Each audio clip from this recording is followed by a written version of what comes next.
Hello everyone, welcome back to the channel. In today's video, we are going to be learning how you can add your Greg's reward card to your Apple Wallet in 2026. So first of all, you need to understand that the Greg's reward does not support Apple Wallet officially. So you won't find any add to wallet option in the app or on the website. So Greg basically uses the dynamic QR code system, which changes for the security reasons.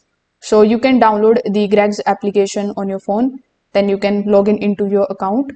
After that, you can go to the rewards section and look for the option of show the QR code at checkout. Now you can scan it before the payment, and this is the only method that works reliably in the stores as of 2026. Unlike other loyalty cards, Greg's generates a new QR code frequently and it is not a fixed barcode, and that's why Apple Wallet doesn't support it. Wallet needs a static code, but Greg's uses a changing one for security purposes. So if this video helped you understand the process, make sure that you like this video and subscribe to the channel. Thanks for watching.